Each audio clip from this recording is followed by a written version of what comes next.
আসসালামু আলাইকুম প্রিয় দর্শক, অন্য মঞ্চের আলাপচারিতায় আপনাদের সকলকে আমন্ত্রণ জানাচ্ছি। ঢাকা ক্যান্টনমেন্টের জাহাঙ্গীর গেট থেকে অধ্যাপক ইউনূসের বাসভবন যমুনার দূরত্ব মাত্র ৩.৫ কিলোমিটার। গত ৩ দিনে এই ৩.৫ কিলোমিটার দূরত্ব কি কয়েক গুণ বেড়ে গেছে। গত ২ দিন ধরে বাংলাদেশের রাজনীতি থেকে শুরু করে পাবলিক স্পিয়ারে এমন গুঞ্জন উঠেছে। নুরুল হক নূরের উপর লাঠিচার্জের পর থেকে সরকারের বিবৃতিতে সেনাবাহিনীর সাথে যে দূরত্ব তৈরি হয়েছে সেটা স্পষ্ট হয়ে উঠেছিল। এরই মধ্যে সেনাপ্রধানের আকস্মিক কয়েকটি বৈঠক ঢাকার বাতাসে গুঞ্জন ছড়িয়েছে অধ্যাপক ইউনূস সরকারের বোধ হয় মেয়াদ শেষ হতে যাচ্ছে। ৩১ আগস্ট প্রধান বিচারপতির সাথে বৈঠকের রেশ কাটতে না কাটতেই সেনাপ্রধান জেনারেল ওয়াকারুজ্জামান রাষ্ট্রপতি ও প্রধান উপদেষ্টার সাথে বৈঠক করেছেন। সারাদিন ধরে নানা মহলে চলছে আলোচনা, জেনারেল ওয়াকার হঠাৎ করে কেন এতটা সক্রিয় হলেন, বিশেষ করে সরকার যখন নিজের তৈরি করা মব বাহিনীকে সামাল দিতে পুরোপুরি ব্যর্থ হয়েছে তখন। সূত্রগুলো বলছে যে গুঞ্জন উঠেছে সেটি একেবারে উড়িয়ে দেওয়ার মতো নয়। ২ সপ্তাহ সময় পাচ্ছে অধ্যাপক ইউনূসের অন্তর্বর্তী সরকার। ১ সপ্তাহের মধ্যে সরকারকে ৩টি কাজ করতে হবে, না হলে বিকল্প চিন্তা করতে হবে শান্তিতে নোবেল বিজয়ী অধ্যাপক অবশ্য বরাবরের মতোই রাজনৈতিক দলগুলোর সাথে বৈঠকের নাটক সাজিয়ে পরিস্থিতি সামাল দেওয়ার চেষ্টা করেছেন।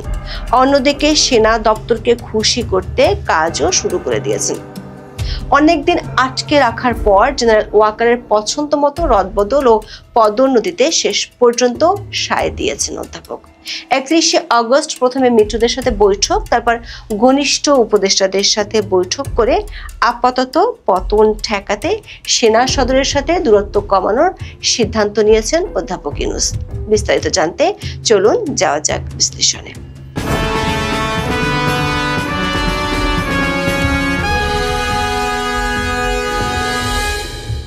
দেশ জুড়ে লাটে উঠেছে আইন শৃঙ্খলা, প্রকাশ্যে চলছে মব সন্ত্রাস। সরকার সমর্থকরাই বলছেন এর চেয়ে জঘন্য আইন শৃঙ্খলা পরিস্থিতি তারা আগে কখনো দেখেনি। এখন রাস্তায় বের হতে হলে তাদের যান হাতে নিয়ে বের হতে হচ্ছে। সরকার ও সরকারের বাইরের লোকজন মনে করে এর পেছনে মূল দায়ী হলো মব সন্ত্রাস, আর সরকারি সমর্থকরাই এই মব সন্ত্রাস করছে সরকারেরই আশকারায়। সবশেষ মব সন্ত্রাস ঠেকাতে গিয়ে ২৯ আগস্ট আইন শৃঙ্খলা বাহিনীর বেদম পিটুনিতে আহত হয় গণ অধিকার পরিষদের সভাপতি নুরুল হক নূর। ওই ঘটনায় আইএসপিআর থেকে বিবৃতি দিয়ে দাবি করা হয় মব ভায়োলেন্সের প্রতি সরকারের জিরো টলারেন্স নীতি বাস্তবায়ন করতে গিয়ে আইন শৃঙ্খলা বাহিনীর সদস্যরা বল প্রয়োগ করেছে। কিন্তু একদিন পর সরকারের পক্ষ থেকে উল্টো দাবি করে বিবৃতি দেওয়া হয়। সরকারের দাবি নূরের উপর হামলা হয়েছে এবং সরকার এর শুধু প্রতিবাদ বা নিন্দাই জানায়নি, বিচার বিভাগীয় তদন্ত কমিশন গঠনের ঘোষণা দিয়েছে। এই ঘটনাকে কেন্দ্র করে পরিস্থিতি ঘোলাটে হয়ে যায়। রাখাইন করিডোর সহ নানা ইস্যুতে সেনা সদরের সাথে যমুনার এমনিতেই দূরত্ব তৈরি হয়ে আছে। ২৯ আগস্টের পর থেকে সে দূরত্ব আরো বেড়েছে যোজন। বিশেষ করে সরকার সমর্থকরা সেনাবাহিনী ও সেনা প্রধান জেনারেল ওয়াকারুজ্জামানকে প্রকাশ্যে হুমকি ধামকি দেন এবং তাদের নিয়ে চরম আপত্তিকর মন্তব্য করেন। এরই মধ্যে একদিনের ব্যবধানে দেশের ৩টি বিশ্ববিদ্যালয়ের পরিস্থিতি ভয়ঙ্কর রকম উত্তপ্ত হয়ে ওঠে। বিশেষ করে চট্টগ্রামে সেনাবাহিনীর সহায়তা ছাড়া পরিস্থিতি নিয়ন্ত্রণে আনতে গিয়ে অসহায় হয়ে পড়ে অধ্যাপক ইউনূস ও তার প্রশাসন। অথচ ৩০ আগস্ট অধ্যাপক ইউনূস তার কিছু ঘনিষ্ঠ উপদেষ্টাকে সাথে নিয়ে বৈঠক করে সেনাবাহিনীর উদ্দেশ্যে চ্যালেঞ্জই ছুড়ে দিয়েছিলেন। বলেছিলেন যত বড় ক্ষমতাধরই হোক না কেন কেউ রেহাই পাবে না। পরদিন সেনাপ্রধান নজিরবিহীনভাবে প্রধান বিচারপতি সৈয়দ রেফাত আহমেদের সাথে বৈঠক করলে চারদিকে ফিসফাস শুরু হয়।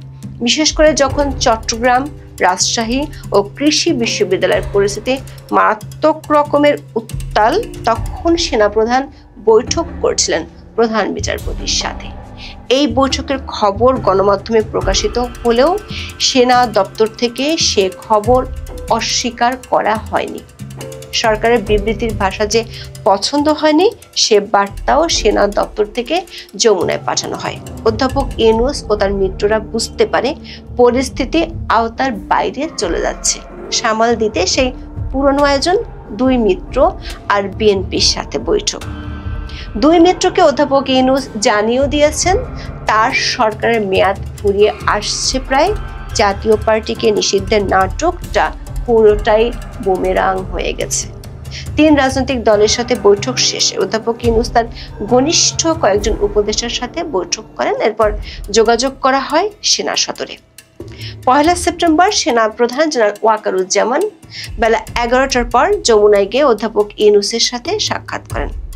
এরপর তিনি দেখা করেন রাষ্ট্রপতি ও প্রতিরক্ষা বাহিনীর সর্বাধিনায়ক মোহাম্মদ শাহাবুদ্দিনের সাথে। সেনা দপ্তর থেকে বিবৃতি দিয়ে বৈঠকের কথা জানানো হয়।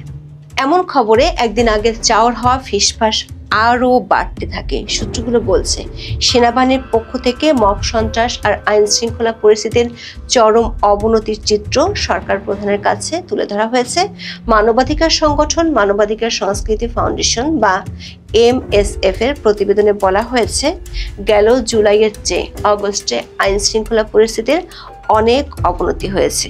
বেড়েছে গণপিটুনিতে মানুষ হত্যা, সাথে যোগ হয়েছে সাংবাদিক হত্যা। এর পেছনে আছে সরকারি মব বাহিনী। পুলিশ সরকারের পছন্দ ও ডিরেকশন অনুযায়ী কারো কারো উপর চড়াও হলেও নিজেদের মিত্রদের মবের পক্ষে দাঁড়াচ্ছে সরকার। সেনাবাহিনী অ্যাকশন নিতে গেলে আগে সেনাবাহিনীর নামে বিষোদ্গার করত সরকারি মব বাহিনী, এখন সেখানে যোগ দিয়েছে স্বয়ং সরকারি। বিবৃতি দিয়ে সেনাবাহিনীকে দোষারোপ করা হচ্ছে। সেনা দপ্তর থেকে পাঠানো বিবৃতিতে দুটি বৈঠককে বলা হচ্ছে সৌজন্য সাক্ষাৎ হিসেবে।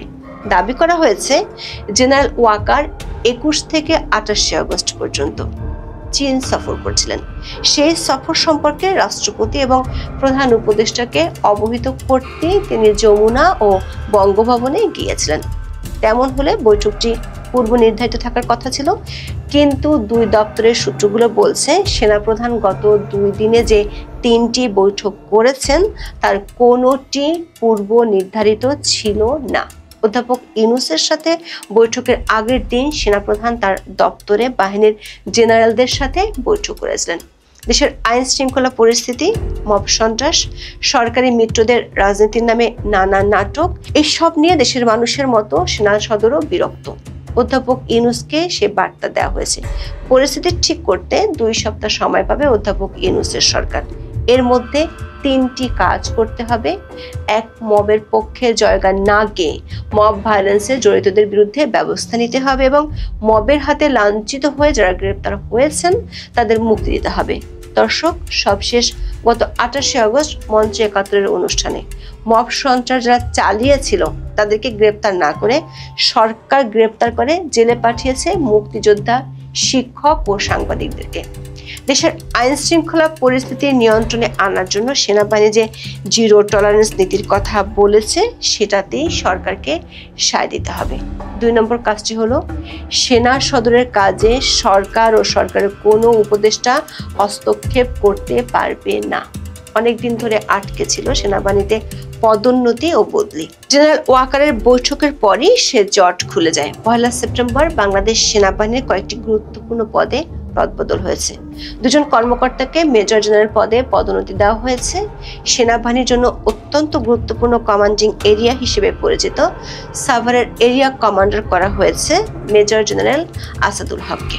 তৃতীয় যে কাজটি সরকারকে করতে হবে সেটিরও অ্যাকশন শুরু হয়ে গেছে। সেটি হলো সেনাবাহিনীর বিরুদ্ধে যারা ঘৃণা ছড়াচ্ছে সেসব সরকারি মিত্রদের বিরুদ্ধে সরকারকে ব্যবস্থা নিতে হবে। সেনাবাহিনীর বিরুদ্ধচারণ করে সরকারের পক্ষ থেকে আর বক্তব্য দেয়া যাবে না। বাহিনীর কোনো সদস্য অপরাধ করলে সেনা আইনে যেমন বিধান আছে সেভাবেই তার অপরাধের তদন্ত বিচার করতে হবে।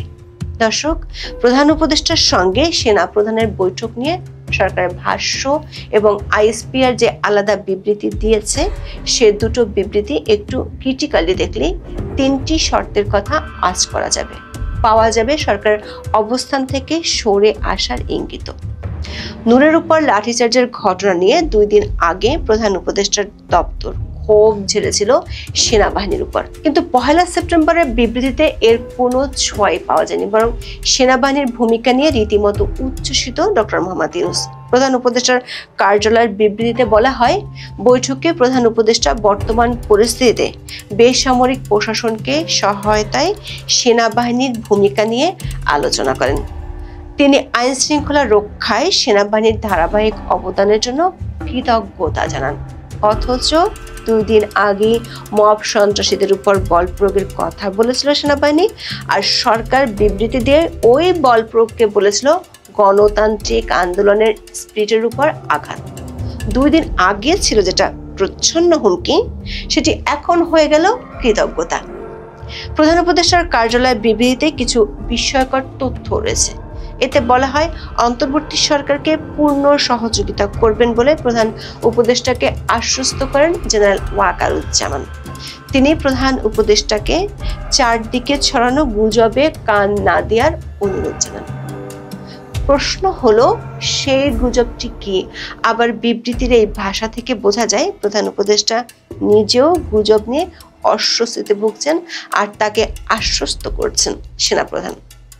দর্শক, এমন অস্পষ্ট অস্থিরতার মাঝে আইএসপিআর দিয়েছে নতুন বিবৃতি। এতেও দেখা গেছে 2 দিন আগের মতো অনমনীয় কঠোর অবস্থান।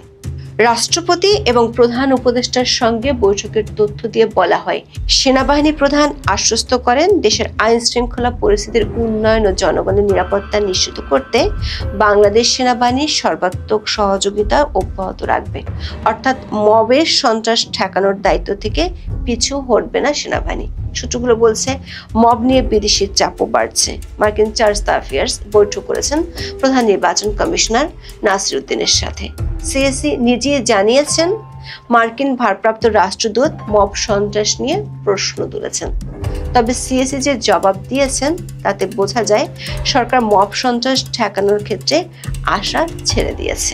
সিএসির অদ্ভুত জবাব, জাতীয় সংসদে 300 আসনের নির্বাচন একসঙ্গে হবে, তখন এই 300 জায়গাতেই মব ভাগ হয়ে যাবে। যারা মব সৃষ্টি করেন তারা নিজ নিজ এলাকায় চলে যাবেন, তখন একসঙ্গে এত লোক একত্রে আর পাওয়া যাবে না।